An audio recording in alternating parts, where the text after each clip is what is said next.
All right, hello and welcome back to the logic slides. So we're going to continue with those today. The last thing we talked about was predicates. If I scroll up to there, we're getting ready to learn about these things called quantifiers. So a predicate, remember, it was a function of some variables. It's like a logical function of some variables.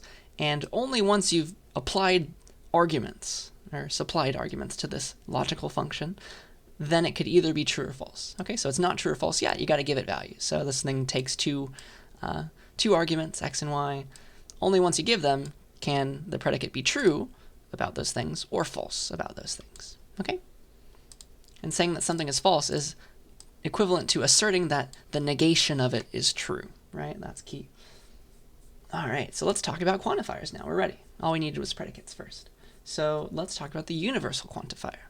Because now that we have these predicates that involve variables, we'd like to say things like, p of x is true for everybody, no matter what x is. That's sometimes the case, right? Or p of x is true for every x, right? Or p of x is true for all x. And that's what we're going to pronounce the symbol as. This is a upside down A, and we're going to use that to mean for all. Okay? So that's a brand new symbol that I'm introducing, and it means for all. All right, so let's pretend this is our predicate. P of x is Lawton loves x, and the domain of that predicate is all cats. So x gets a chance at being every cat in the universe. Then I can say, for all x, upside down A to mean for all, upside down A, x, p of x. For all x, p of x is true. And it really is, right? Because x ranges over every cat. It gets a chance to be every cat. It's like saying, oh yeah, p of x is true for my cat, for my neighbor's cat, for your cat, for all of them.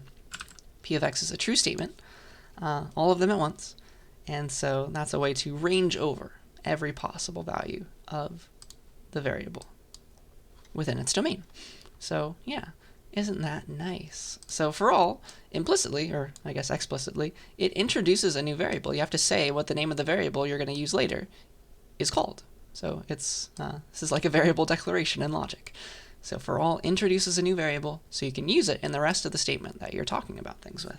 So it looks like this, right? I could have easily, instead of what I did, instead of saying for all x p of x, I could have just as easily said for all y p of y. For all z p of z is true. Just change the name of the variable. As long as I use it here too, it's all the same. All right, so quantifiers introduce variables. When I say for all y, now I can use y over here to the right. Y can appear here now.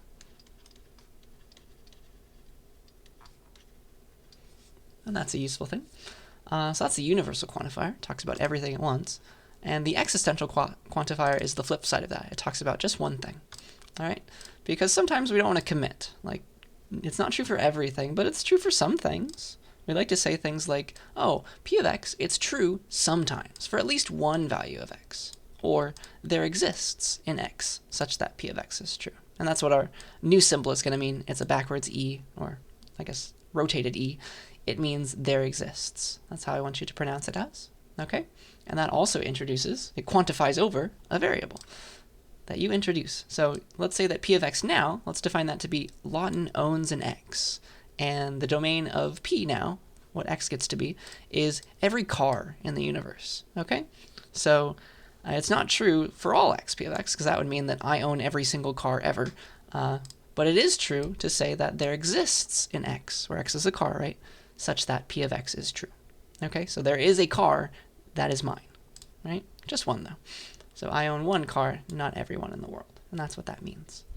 So similarly, the backwards e, it introduces a new variable, the there exists symbol. It introduces a new variable so you can talk about things with it. You can quantify over those things. So there exists a z. Once I say that, now I've introduced a variable, z can appear here, and I can say things about it. I can assert the fact that there is something true about that z for some z in the universe. Okay? That's the idea. And of course, you can change the variable name again. It doesn't have to be for there exists an x. It could be there exists a y, such that p of y is true. As long as these match, you're good. I can't say there exists an x such that p of z, because now z doesn't exist. As long as you're consistent, you're fine. Okay, so that's the existential quantifier. Now let's get some practice with them. Okay, so here are two predicates. P of x is x was born in September, and Q of x is at least 20 years old. And the domain for both of these, x gets to range over all the possible students in this class. So every student in the class, maybe including me, who knows. That will be our two predicates. Those will be our two predicates. So let's try both of these. Give the video a pause and see what you think. Yes or no for both, and then we'll do them together. All right, first question. Do you think it's true that for all x, P of x is a true statement? So it's all at once, right? You're reading it all at once. For all x. So everybody in the class gets a chance being x. Is it true that every single student, for each of them, P of x is a true statement? Okay, so what does that mean? That's saying that student A was born in September. Student B was born in September. All of them were. Okay, that's saying that everybody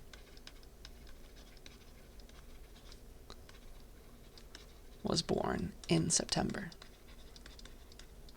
And, I mean, that's a popular month, so it could be true, just very unlikely, right?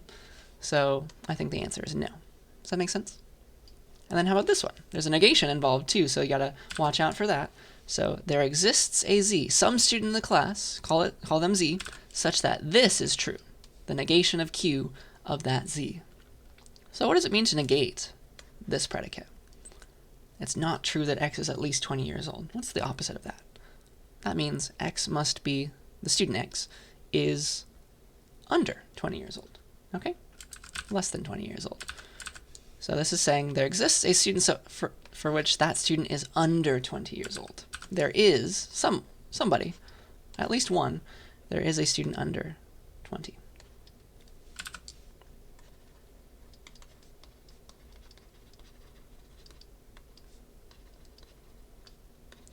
And I think that's a true statement, right? At least one of the students in the class, most likely, is under 20 years old.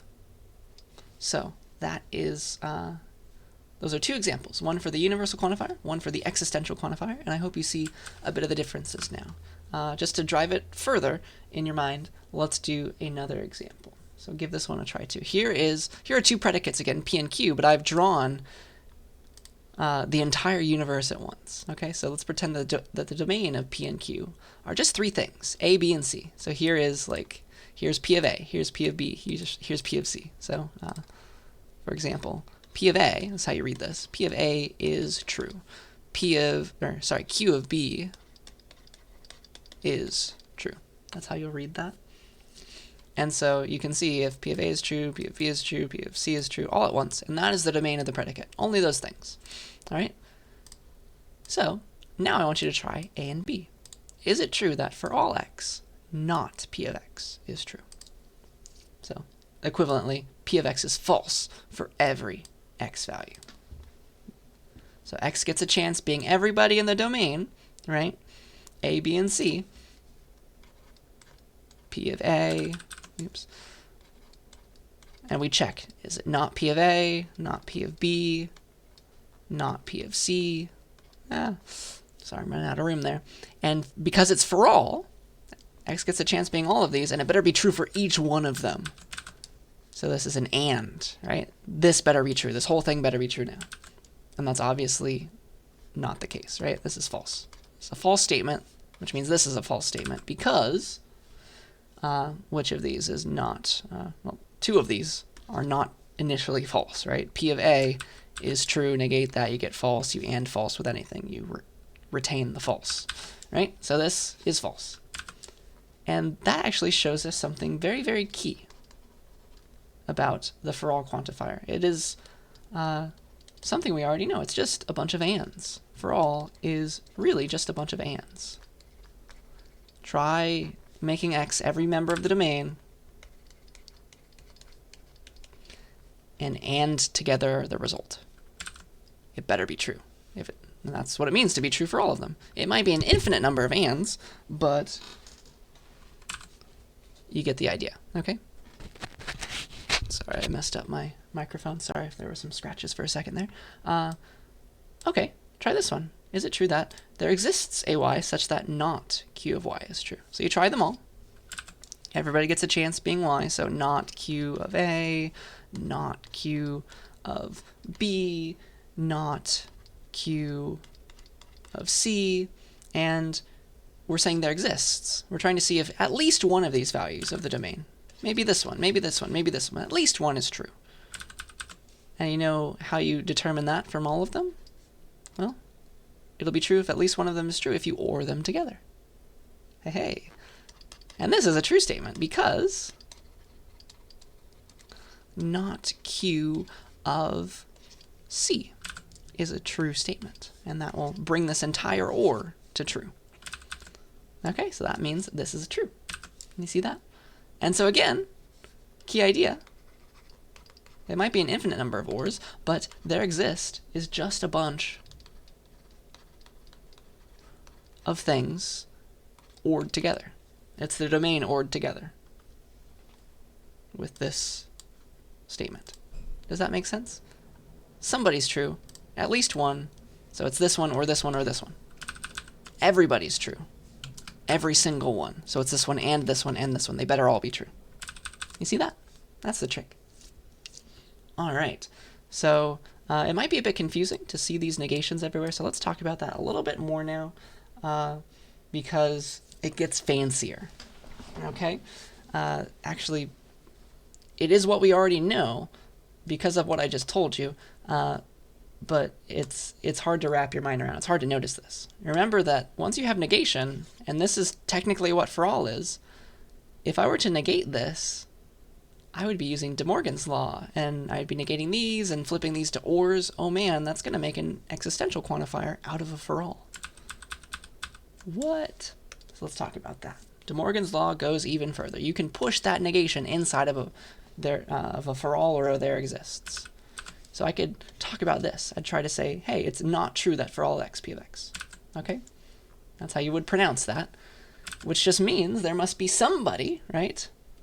There must be one element of the domain where p of x is not true, right? Because it's not true for all of them. There better be some counterexample. So, therefore, the negation of this whole thing, not for all x p of x, you can push it inside. So the negation goes here now, and we flip the for all to a there exists. And that makes sense given what I just told you here with the ands and the ors. Isn't that crazy? Similarly, you can negate a there exists. It's not true that there exists an x such that q of x is true. Okay, translating that to a different kind of English, that just means that, okay, q of x must be false then for every single element of the domain. Otherwise, this would be false. Because we're saying this is true, that means it's not true that any one of these domain elements is true for q. Q of x must be false for every single possibility. So, therefore, negating a there exists, pushing that negation inward, it translates that there exists to a for all. That's negation. It's not true that there exists an x such that q of x is true is equivalent to for all x, not q of x is true. Okay? Does that make sense? Please yell at me in office hours if it doesn't. This is a weird thing to learn, I know. But with enough practice, with enough reading of the book, with enough examples, it will make sense, I promise. Okay? So that's De Morgan's law for quantifiers. Cool, huh? Let's use our newfound logical tools to prove things now. Okay? Let's make sure I'm on the right track. So we might want to be able to, like, maybe we have an infinite domain. It's not just A, B, and C. And we want to prove, like, a for all. How do we do that? We want to prove that there exists. How do we do that? Let me show you. So with for all, here's the idea. I want you to think of it like a fight. All right? Imagine that when you're trying to prove a for all quantified statement, imagine that your worst enemy is the one who's picking the value of the variable. They're trying so hard to make the predicate false because they just need to find somebody for which it's false. That makes the whole thing false, right? That's the idea. So in order to prove for all x p of x, you have to make sure that p of x is true for every possible x, even the hard ones that your enemy would be picking. Okay, because that's definitely the one they would pick to disprove your statement. So think of it that way. And then, so for all is your worst enemy. With there exists, that's your turn to fight back. Okay? With there exists, it's you. You're the one who gets to pick the value of the variable and try to make it true. You can pick the very best one. Okay? Because if you're trying to prove that there exists, you just need to find somebody, some value of the domain, call it x, so that p of x is true for it. You can pick the best possible x in the domain. That is your weapon of choice. Okay? Your enemy is kind of just sitting on the sidelines there. They have to accept whatever you pick. So you don't really have a choice with for all. You got to try everybody. But with there exists, you're the one who gets to punch first. Okay? So think of it that way, and that will help as we talk about proving quantifiers. Okay?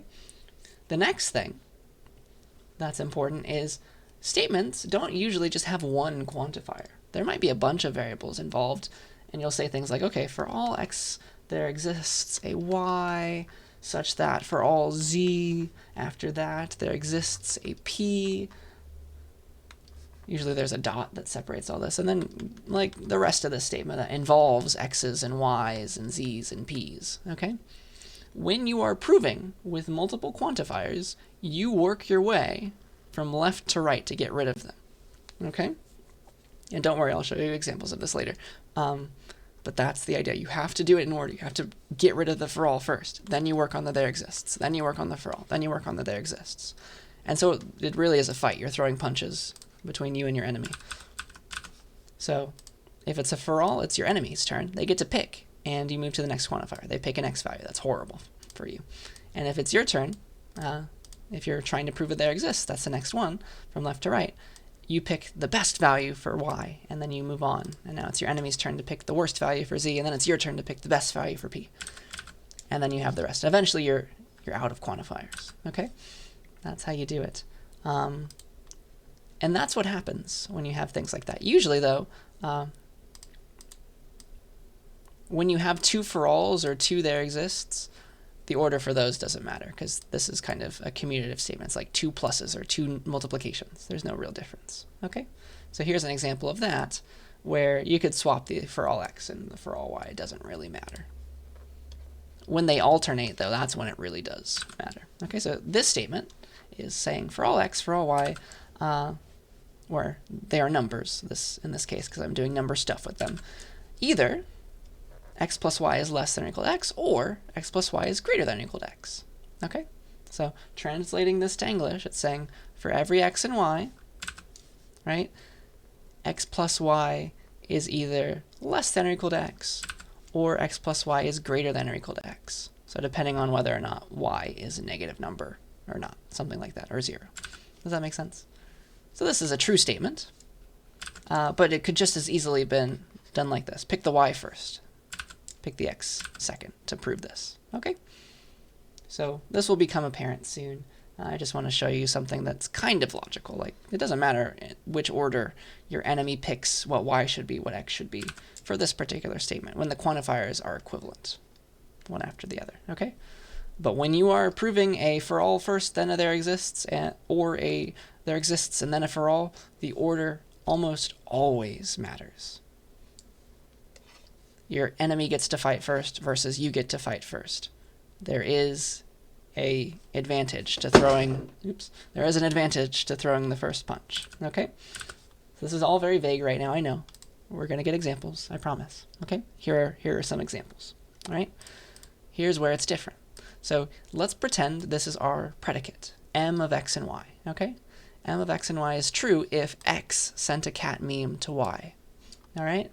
So m of x and y is true if x sent a cat meme to y. Lovely.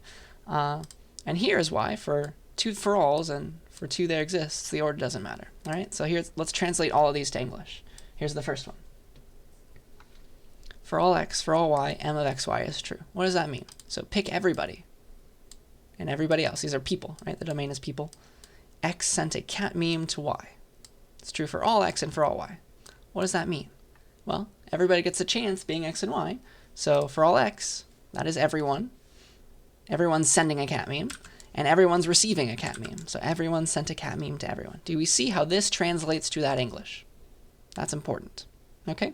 For all x, for all y, m of xy is true. Everyone sent a cat meme to everyone. All right. Likewise, for this one, this is also easy to think about. And remember that you could flip these just as easily. It's still everyone, right? This one, there exists an x, there exists a y, m of xy. Means, well, everybody gets a chance being x, everybody gets a chance being y, and only one of these mxy's needs to be true. This is just saying that, well, there exists an x such that that x sent a cat meme to some other y. Okay, somebody sent a cat meme to someone. You see how the existential quantifier translates that way?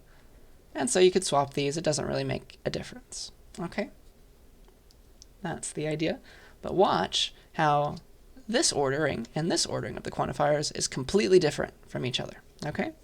So here's the first one. For all x, there exists a y such that m of xy is true. That means the sender is universally quantified, so it's everyone sent, and then the receiver is existentially quantified. This needs to be one person, right? So everyone sent a cat meme to someone.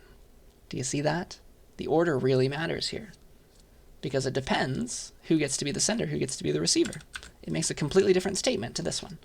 Here now, the sender is existentially quantified, so it's somebody sent, and the universal quantifier is used for the receiver. So there's one person who sent a cat meme to everyone in the world. Okay? You see how that's working? Completely different to this one up here. I hope that's making a bit more sense now. This is a fun example, I think. Okay? Okay, so let's talk about some more examples of these, because there is a lot. I know, this is new stuff. We have to try a bunch of different examples. Okay, so let's try this example with numbers. So here's a new predicate, p of xy, and let's define that to be that we're asserting that x times y is equal to 1. Okay? And so this is sometimes true, right? Where x and y are inverses of each other. So let's pretend that the domain for x and y is every positive number. Okay? That's the idea. So here's how we're going to try and prove these things. We're going to try and prove this one. We're going to try and prove this one. Is it true that for all x, there exists a y such that p of xy is true? Okay? And so think about this. This is the ordering. Your enemy gets to pick x first, and then you have to always be able, because that's the order, you always have to be able to counter it with a y that you choose. Okay? That's the idea. So let's just think about this in general right now. What are some times where this is true? Like p of 1, 1 is of course true, where x and y are both 1. P of 1/2 and 2 are both true, because they're inverses of each other, as usual. So that is the idea. So now this is the game we get to play. We have to prove that this is true. For every possible x, there is some y such that p of xy is true. So your enemy gets to pick x first. So like your enemy's like, okay, I'm going to pick x to be 1/2. Beat that. And then it's your turn to pick a y. So there's got to be just one. You got to find a good one such that the whole thing is true. And you can pick, of course, 2. And that will send it off and work it and make it work properly. Maybe your enemy picks like 72 over 34, and they're like, oh yeah, beat that. Then again, it's your turn to pick a y to make it true. That's the idea. So it's 34 over 72 is the one you'll pick. It's like, oh yeah, got you. So this is a true statement, actually. For all x, there exists some y, the inverse precisely, such that p of xy is true. This one is going to be a different story, because you're the one throwing the punch first, and then your enemy gets to come along later and maybe ruin your day. Okay? So let's see. You have to pick an x first. That's the game we play. And then your enemy gets to hit it with any possible value, because it's got to be there exists some x such that for every possible y, p of xy is true.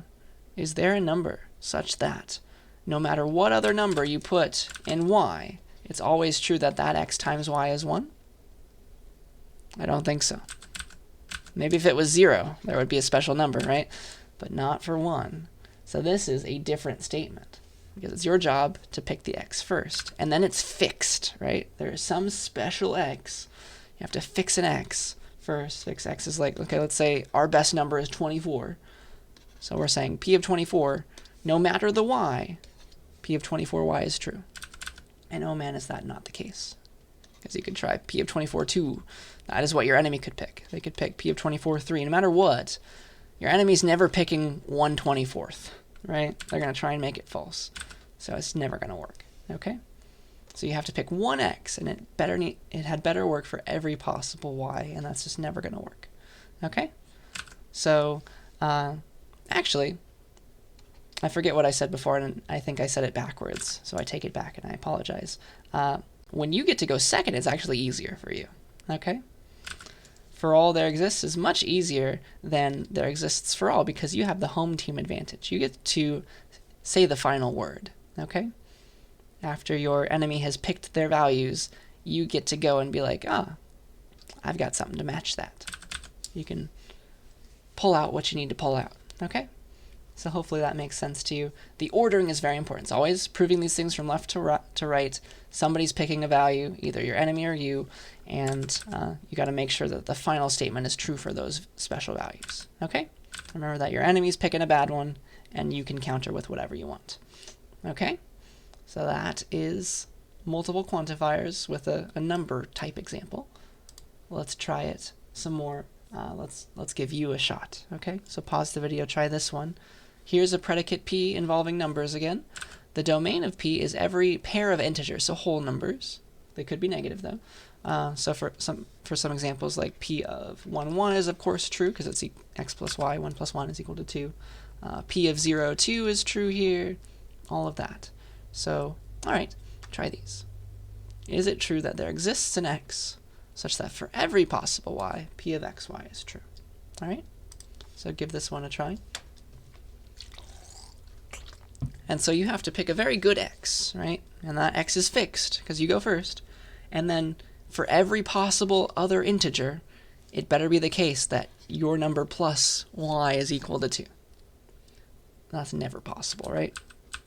Because no matter what you pick for x, like, okay, say you pick 1, then your enemy can go along and be like, oh, I pick 42 as y. And that's, of course, not, 43 is not equal to 2, right? So this is not a true statement. It's not true like that, in that order. But this is a true statement, actually, right? Did you try this one? Because there is a case where, well, for all x, there exists some y such that P of xy is true. The ordering really matters because your worst enemy gets to pick any x, right? Any x, and it's your job to pick some y, just one, such that x plus y is equal to 2. And, well, all you have to do is solve for x, or solve for y, right? Y equals x, or 2 minus x, sorry. So no matter what, there is a special value for y that you can pick next to counter your enemy's choice of x. Precisely, it is 2 minus x. If your enemy picks 0, you pick 2. Okay? So that is true. You see the difference? That's very important. So please yell at me if that is not making enough sense. That's why I have office hours. All right. So that's another good example. And yeah, hopefully this makes at least a bit of sense right now. There are some rules that make it easier. We're going to get to that in just a second. Not with quantifiers today, maybe next time. So let's just talk about reasoning logically, because it's hard to make truth tables. We don't like that too much. Let me show you how to kind of skip all that. Okay, and this is where we're going with all of this, all of these new logical tools that we've learned. So now that we can speak logic, we can make our little predicates, we can talk about what's true and false, we can reason with it. We can take old things and prove new things. Isn't that nice? That's quite nice. So we can form these things called arguments. These are the technical terms now, right? An argument is just a bunch of propositions, things that are true or false. Those are called hypotheses, things that you assume to be true, and then you use those to prove some final thing called your conclusion. Okay? That's the idea.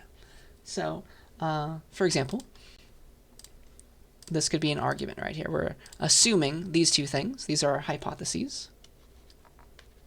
Hypes. And then sometimes there's a line here, actually. And this is like the symbol that means therefore, right? This is our conclusion. This is the conclusion. And this symbol right here means therefore. All right, so it's saying, all right, assume this, therefore Q is true.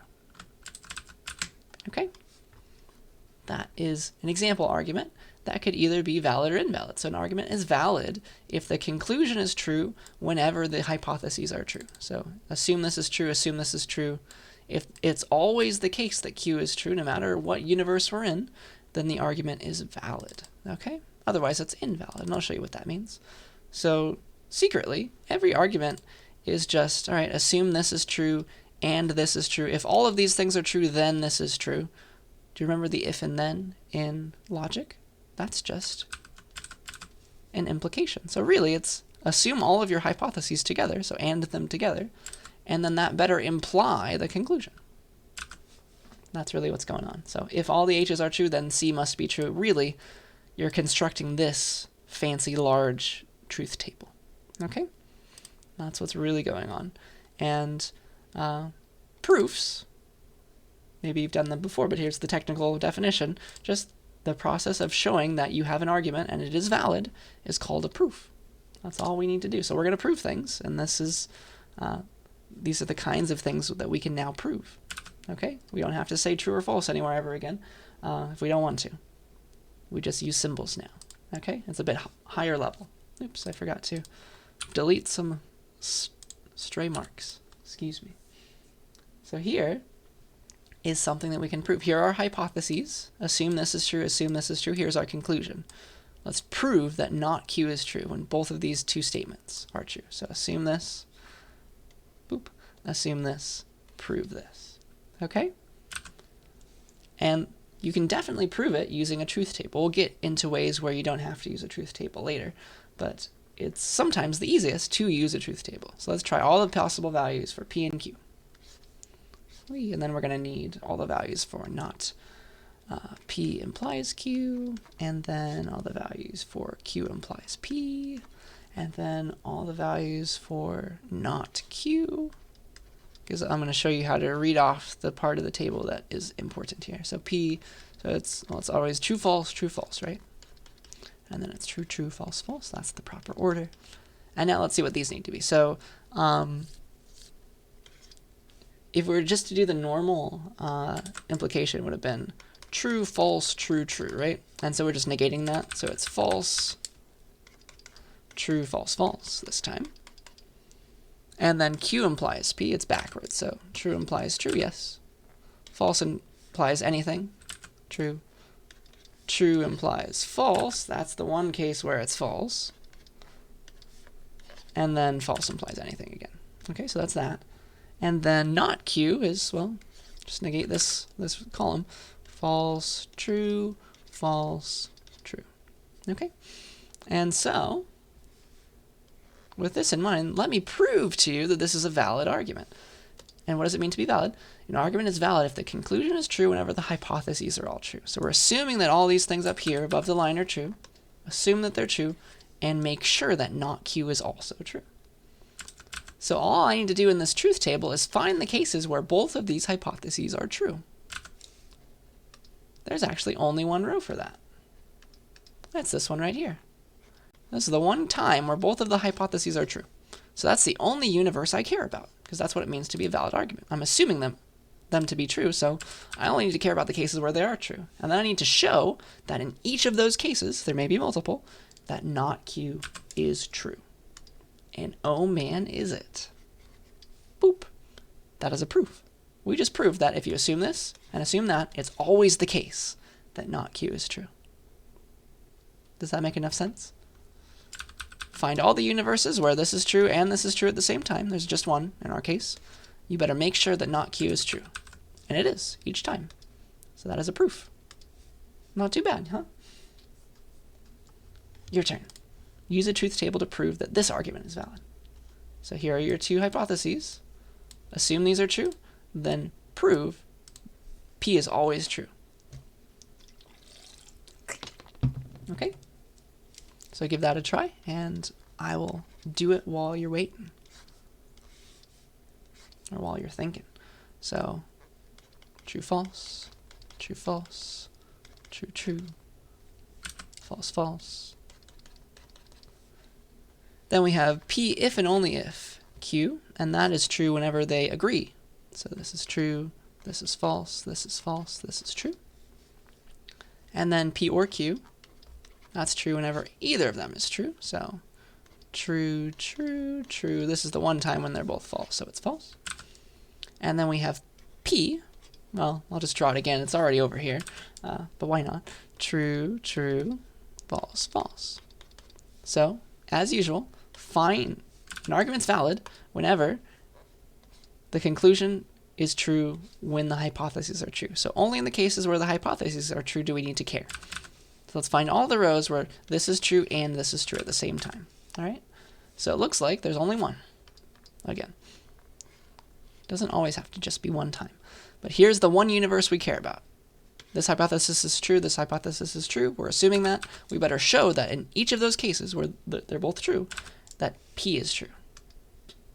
Oh man, is it?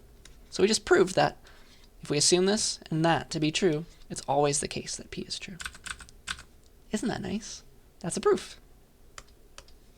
Hope you got that. And that checks out. We're done. Yay. So this gets a bit unwieldy when you have a lot of variables. I assume you know by now it's like the number of variables you have, the possibilities increases exponentially. That's no fun. So there's a trick. There's a way to not have to write the truth tables all the time, because nobody wants to do that. Some very nice, smart people, they found some nice patterns, like we used before, and they wrote them down. So instead of simplification, it's for proving things. Okay?